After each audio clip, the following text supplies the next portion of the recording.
नमस्कार दोस्तों, स्वागत है आपका सुनो कहानी में। आज की कहानी का नाम लंका का लोकतंत्र। ये कहानी लिखी गई है श्री संजीव जायसवाल संजय जी द्वारा। तो आइए शुरू करते हैं। एक जमाना था जब दशानन के ठाठ निराले थे। अपने दसों मुंह से अट्टहास करते तो तीनों लोग गूंजयमान हो जाते। जिधर कदम बढ़ा देते बड़े बड़े क्षत्रप उनके सामने नतमस्तक हो जाते। पूरे ब्रह्मांड में दशानन का सामना करने की सामर्थ्य किसी में न थी। मगर कहते हैं कि वक्त हमेशा एक सा नहीं रहता है। समस्त देवी देवताओं पर विजय प्राप्त करने वाले दशानन की हालत आजकल बहुत खराब थी। किसी बाहरी की तो उनके सामने मुंह खोलने की भी हिम्मत न होती थी। लेकिन अपने जिन 10 मुंहों के दम पर उनकी कीर्ति पताका तीनों लोकों में लहरा रही थी, उन्हीं मुंहों ने दशानन का जीना हराम कर रखा था। पता नहीं यह त्रिलोक विजेता होने का दंभ था या फिर मानवीय लालसा की तरह उन मुंहों की बढ़ती हुई असुरी अभिलाषा थी। लेकिन पिछले कुछ दिनों से दशानन के 10 मुंह छोटी छोटी बातों को लेकर असंतुष्ट रहने लगे थे। दशानन जब भोजन करने बैठते तो 10 मुंह अपनी अपनी पसंद के व्यंजनों की मांग करने लगते। एक मुंह को हलवा पूड़ी चाहिए था तो दूसरे को इडली डोसा, तीसरे को मुर्ग मुसल्लम पसंद था तो चौथा शुद्ध शाकाहारी, पांचवा मछली भात की मांग करता तो छठे मुंह को पंजाबी छोले भटूरे चाहिए थे। सबकी अपनी अपनी पसंद और अपनी अपनी मांग। दशानन लाख समझाते कि तुम सबका पेट एक ही है, इसीलिए उसको भरने की जिम्मेदारी सामूहिक है। कोई भी मुंह कुछ भी खाए पहुंचेगा पेट तक ही।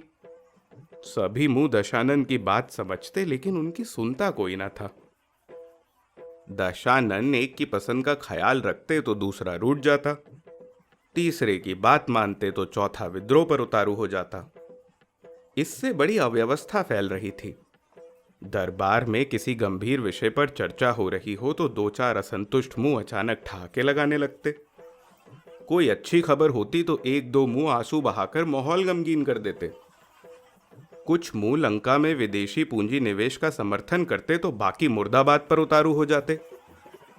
आधे मुंह स्वर्ण खदानों के राष्ट्रीयकरण की मांग करते तो आधे उनकी नीलामी के लिए शोर मचाने लगते।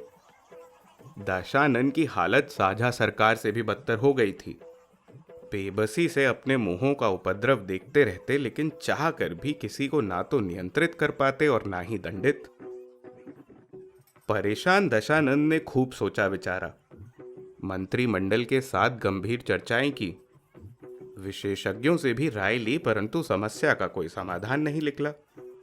हर मुंह का मुंह प्रतिदिन फैलता ही जा रहा था और सबकी भूख कुंभकर्ण की तरह बढ़ती जा रही थी।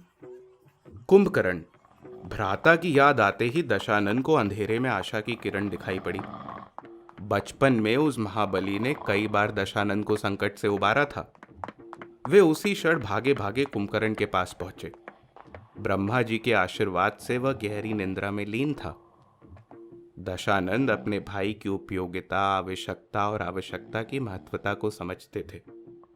उन्होंने फौरन खाद्य सामग्री की असीमित और अनवरत आपूर्ति की व्यवस्था सुनिश्चित की, फिर भ्राता को जगाने में जुट गए।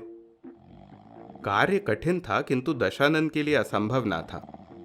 अपनी घोर तपस्या से वे देवों के देव महादेव को उनकी समाधि से बाहर निकाल चुके थे। फिर कुंभकर्ण तो उनका छोटा और आज्ञाकारी भाई था। दशानंद का प्रयास सफल हुआ।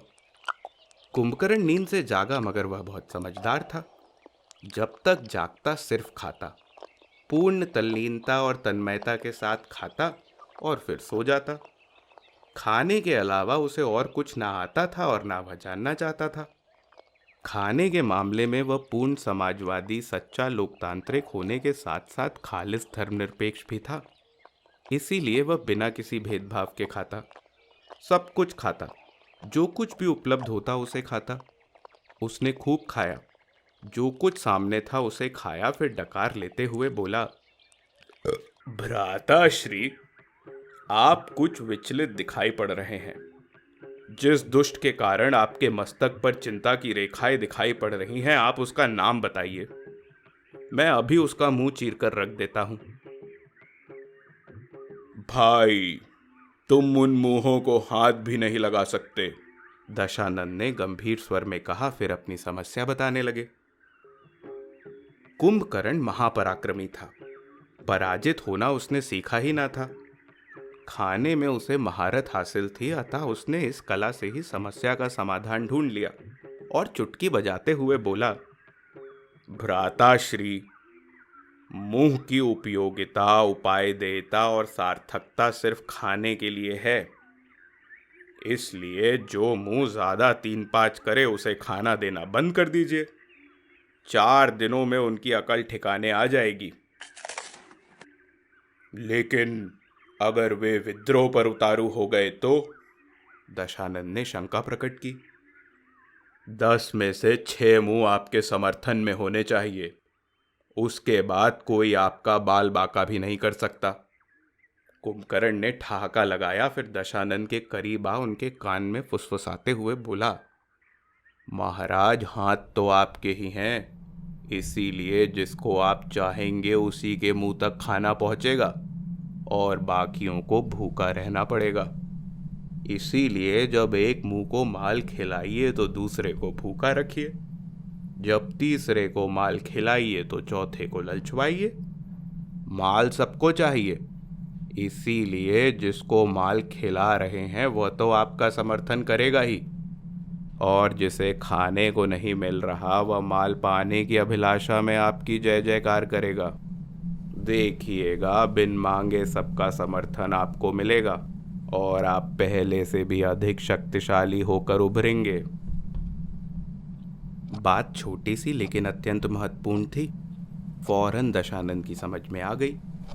इसी फॉर्मूले पर चलकर उसने लंबे समय तक लंका में अपना लोकतंत्र चलाया, तब तक जब तक लोग राम राज्य के सपने नहीं देखने लगे थे। विभीषण की कृपा से राम राज्य आया भी, लेकिन लोग कहते हैं कि प्रभु श्री राम ने लक्ष्मण जी को मृत्युशैया पर पड़े दशानन के पास राजकाज चलाने की शिक्षा लेने के लिए भेजा था। खबर है कि रावण ने शिक्षा दी थी और लक्ष्मण ने राजकाज की शिक्षा ली थी। पता नहीं यह उस शिक्षा का असर है या इसका कोई अन्य ऐतिहासिक कारण, लेकिन आज भी अपने देश में लोकतंत्र पूरी तरह से कुंभकर्ण के फॉर्मूले पर ही चल रहा है। शुक्रिया।